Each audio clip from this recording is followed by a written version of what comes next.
What up, my people? Welcome back to the channel, and today we are diving into the last, but certainly not least, of the solo projects from the Blackpink girls with Amortage by Jisoo. And look, I said last, but certainly not least, a lot of people apparently seem to not prioritize Jisoo. Reminder, I am new to this entire space and group and fandom and lore, so I'm learning from the comments and off the Lisa video. I really appreciate all the information you guys gave me because there is so much that I was not aware of going into that project, but it's become very apparent through the first 3 reactions I've done that Jisoo gets the short end of the stick more times than not. And I'm not entirely sure of why, so maybe we're gonna learn, or I feel like we're probably gonna not learn. I'm probably gonna hate that narrative just going off my previous judgments of the album so far. I feel like I'm gonna hate the fact that people hate on Jisoo. But all I know so far, Amortage combining Amor with Montage. I tried not to do any research on this. I looked up just what does Amortage mean, and it's combining Amor with Montage.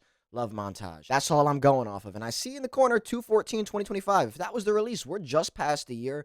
So congrats on 1 year of this album in the making. And yeah, let's get into this one. This is Earthquake music video.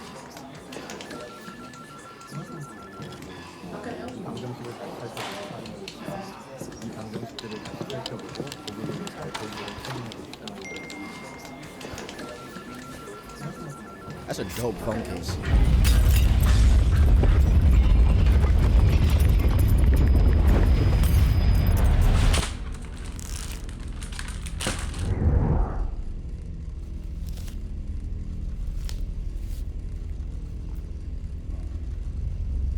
문자에 답변하시기 전에 몇 가지 보안 질문을 좀 해야겠습니다.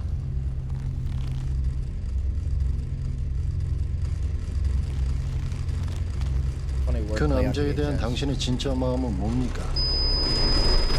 It hits me like an earthquake. 더 빠르게 my heart race. 온몸이 떨려 can't stand.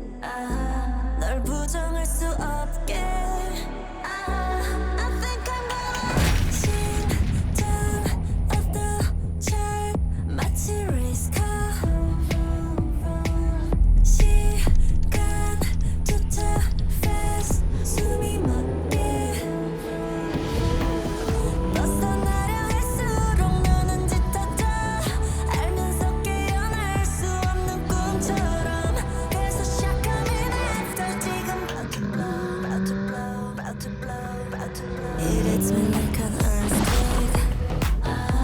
더 빠르게 my heart race. 온몸이 떨려 can't stand. 널 부정할 수 없게. I think I'm gonna.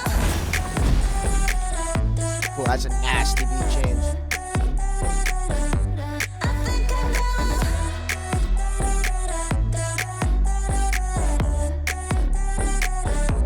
I think I'm gonna wake up electric touch. 내 맘이 춤춰. You give me the good from every angle. 내 세상을 덮친 널 가져야겠어. 벗어나려 할수록 너는 짙어져. 알면서 깨어날 수 없는 꿈처럼. 그래서 시작하면 after 지금 about to blow, about to blow, about to blow, about to blow. These videos are sick every time. 더 빠르게 my heart race. 온몸이 떨려 can't stand. 널 부정할 수 없게. I think I'm gonna. This part is sick. I think I'm gonna.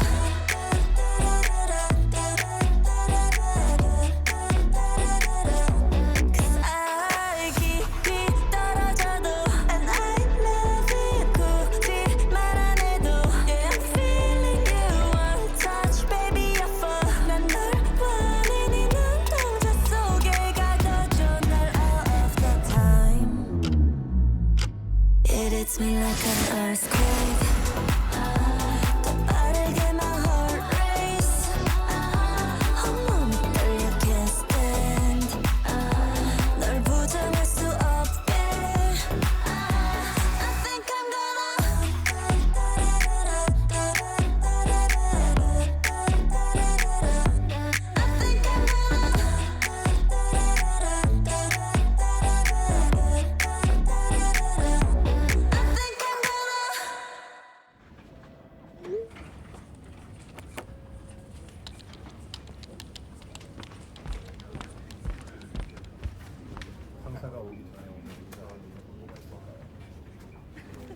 It's crazy how many people go into these productions they have. And I love them giving good credit there, because one of my biggest pet peeves, quickly before I get into my synopsis, one of my biggest pet peeves with some musicians here, in America at least, is they don't give credit where credit is due. Like, I'll have to comment on a video, like, who produced this? Who was a gaffer? Who was filming? All the things that go into making it so great, they gave the credit for, which was first off amazing. But my notes on this, immediately, I'm glad I kept the subtitles on, because I almost inherently turned them off after listening to the other three, which were all in English, so I totally understood. And this is the first one that's been a combination, which I know is more like the original Blackpink sound. So yeah, as some of you had mentioned in the comments, the subtitles makes it totally easy to understand exactly what's going on, as if there's almost no language barrier, because I can perceive what she's saying in the right time space.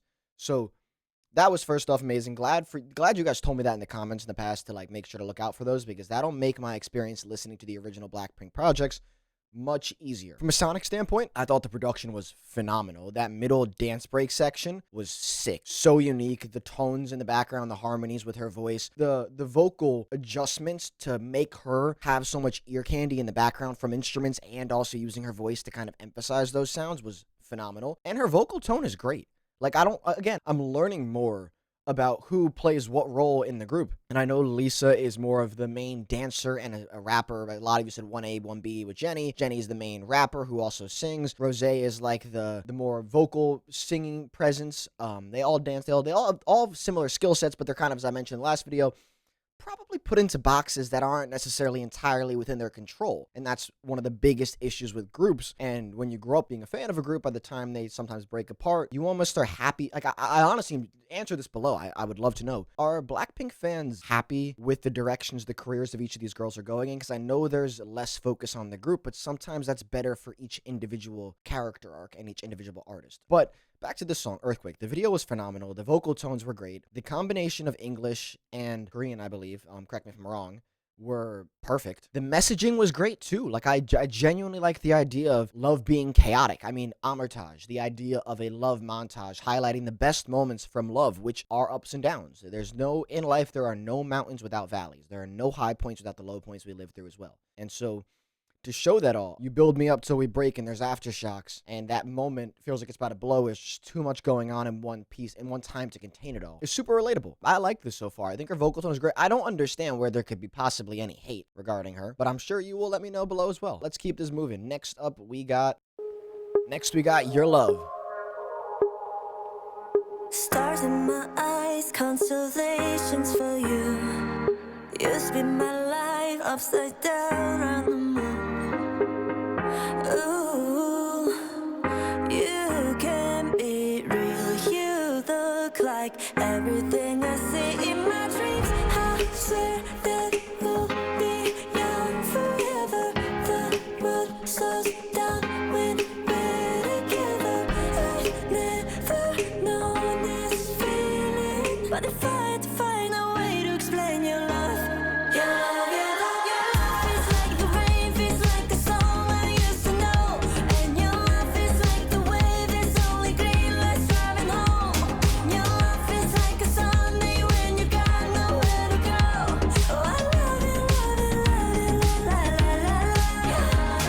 Alright, quickly. I try and save my reactions till after, but I don't want to lose this thought. Does Jisoo feel like an artist who's out of time? And by that I mean, this sounds like it belongs in a different era, and her vocal tone in the last song as well. Nowadays, we focus on such specific harmonic frequencies and perfection in mixes, and this sounds muddy in the best way possible. Like, a lot of 80s and 90s records weren't so clean. There was a little bit of just like realness to it. And I've even seen, there's a great clip, it's funny, obviously Diddy's a piece of shit, but there's a video with Diddy and I believe Lauryn Hill, some rapper from the 90s, 2000s, and they're doing a mix and she's losing her mind, being like, whatever you're doing to make it cleaner is taking the soul out of the song. And that's what I instantly got on this build, where it's like, okay, it sounds familiar, it sounds great, but it almost sounds like it belongs on a vinyl. It doesn't belong on a streaming platform. And I just didn't want to lose that thought. The build-up was great.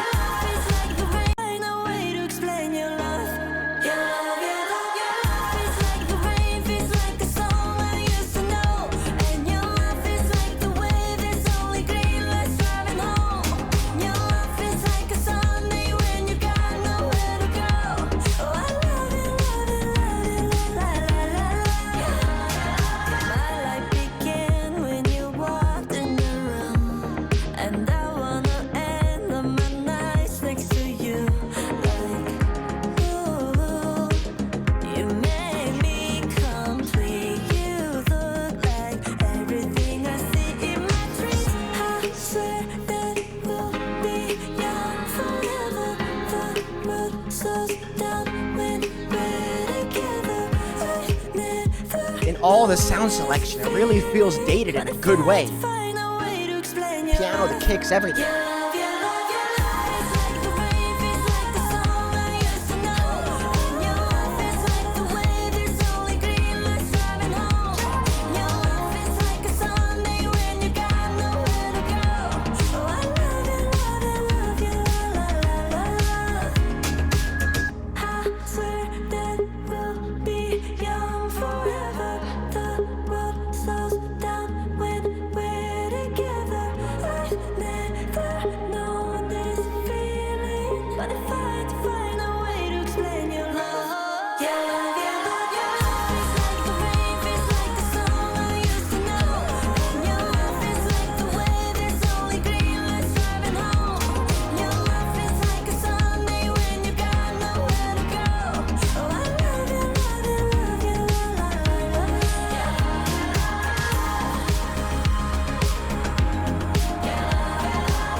I like this a lot. I'll wait till it finishes to get my thoughts on this one.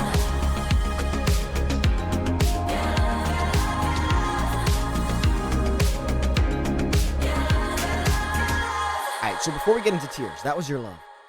And again, as I kind of said in the middle, does she belong in a different era? Does that make sense to you guys? Sometimes artists feel out of place to me, where it's like they would have thrived in other eras as well. And to me, this song, in the first one as well, she is such a pure tone that I feel like the overproduction and electronic usage that we see in today's modern music could almost be damaging towards what she does. For someone like Rose, it helps purify them because everything sounds so clean, it allows her voice to shine. But I thought this was phenomenal in that it sounded like it belonged in the 80s and 90s.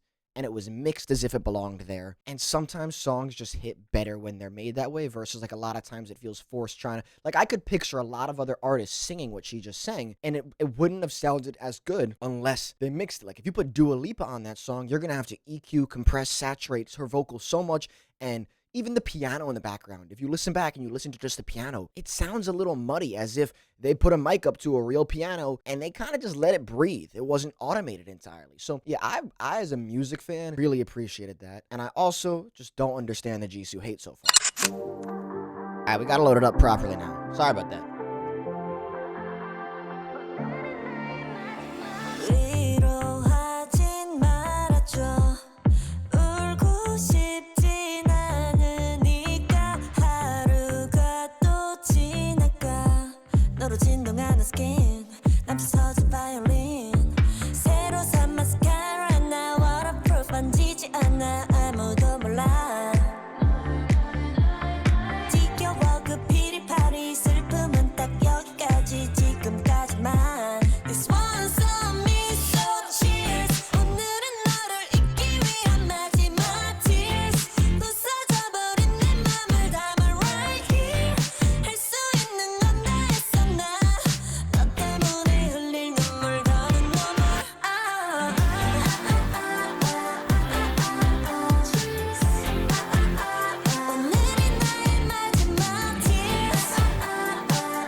Alright, so that was Tears. And quickly before we get into Hugs and Kisses, my main takeaway from that one, it's not my favorite, but not because of her. I don't love the sound selection on the production. I do think when the acoustic guitar comes in towards the end and you get a little bit of a different rendition, it hits cleaner. But the bass line, kind of like I mentioned on the last track, how I really enjoyed it sounding more dated. This felt like a more modern production where it's literally just a rolling bass line the entire song. That's very clean. It doesn't sound like there's any mistakes or any glitches. It sounds like it's a perfectly pre-automated bass line made from a synth realistically, a little bit of electric guitar, a few risers, and ear candy noise in the background, and that's really it. The main difference to me though is it's missing that authentic, organic, real sound to it. It just feels a little forced. And so I really did enjoy the meanings of the song. I really appreciate the ability for an artist to have not only a song that is multilingual, but has lines in particular that balance that. Because I gotta imagine for somebody who is bilingual or trilingual to hear a song like that has got to be so cool, because I can't imagine what it's like to process different languages at the same time, trying to balance how things are perceived. But I could keep up with the melodies, I could keep up with what she was saying while reading it in English and then seeing her cut back and forth in English. And yeah, that was very impressive to me. I thought her vocal cadence was great. The one missing lapse to me was I just don't love the production. And again,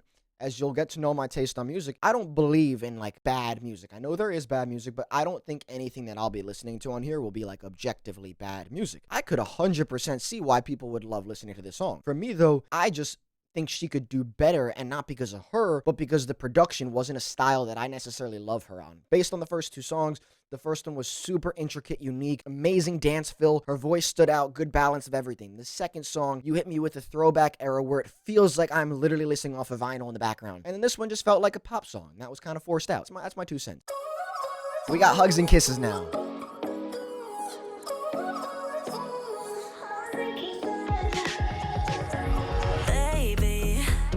Sticking around, thinking about how you could play me. Call her a friend, why you been calling me crazy daily? Push me far away, so how could you blame me? Cause I'm tired of you using me like a safety net. I'm not buying your excuses, don't need to waste your breath, oh yeah. Funny you wanted me back, I'm moving on, matter of fact, don't do. It's all you. Don't need your hugs and kisses won't make a difference, cause you did me dirty, so malicious, can make it better with your hugs and kisses, you must be tripping, if you think you got me, I'm already gone. More like the first track. Good dance break, a little more balance of vocals with a little bit of rap style to it.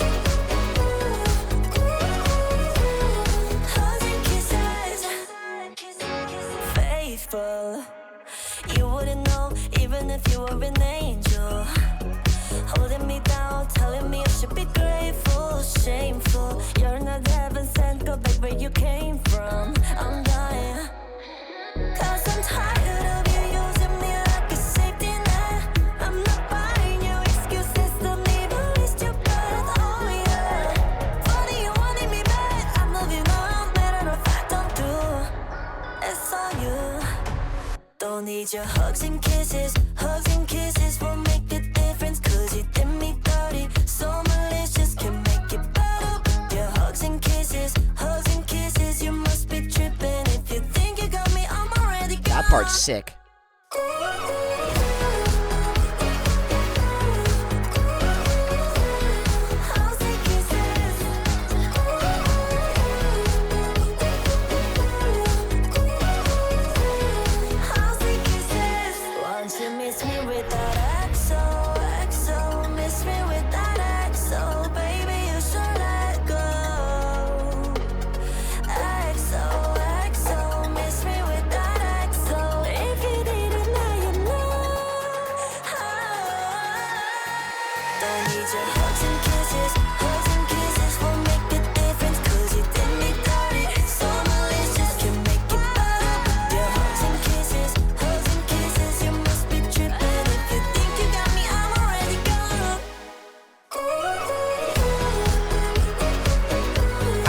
Looks like it's gonna be outro from here on out. Like this is the end of it. I'll let it play out.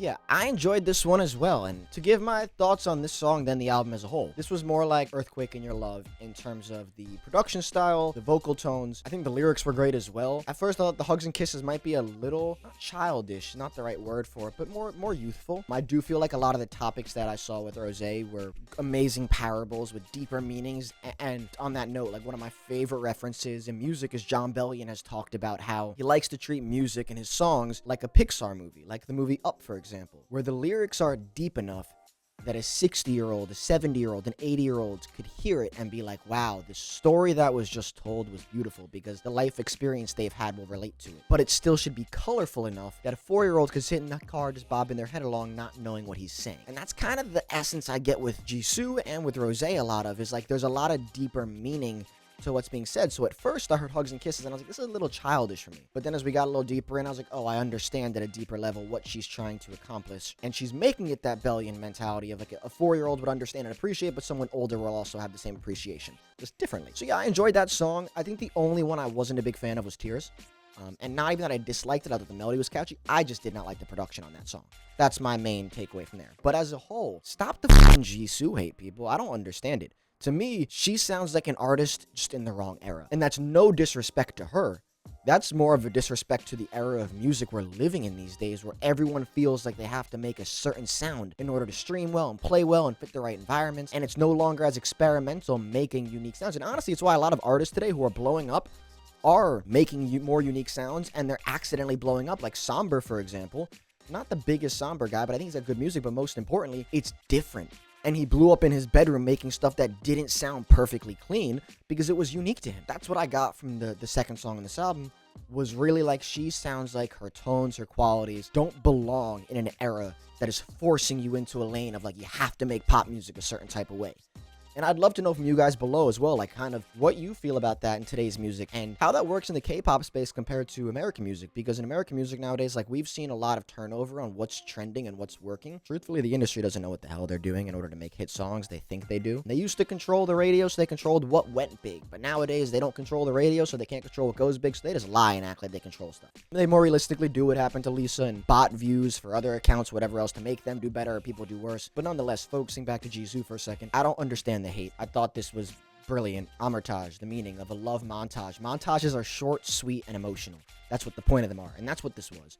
4 songs, a little bit of meaning, deep, intense moments, but just a good, quick listen. I very much enjoyed this. I'm not going to compare it to the other artists because I know that's something that like Blackpink fans have discussed as a problem in the community, is comparing one to the next. If I ever make comparisons, it is never from a one-to-one standpoint of like this person versus that person. It's just from sonic and appreciation, like if anything, and production choices. But yeah, that wraps up the solo projects of the 4 girls. Now, I still need to listen to singles and music videos and live performances and all that. But I also need to know what else I should listen to next, because the main thing I said when I started on this endeavor and I made that first YouTube short and I said, give me some stuff to listen to, was coming to the conclusion I wanted to do each individual project first. And we've done that now. So the question is, what's next? Let me know in the comments, though. I appreciate you sticking around to watch this, and thank you, as always, for commenting, subscribing, liking, watching any of this. I'm excited to keep building this community. So, yeah, thanks again.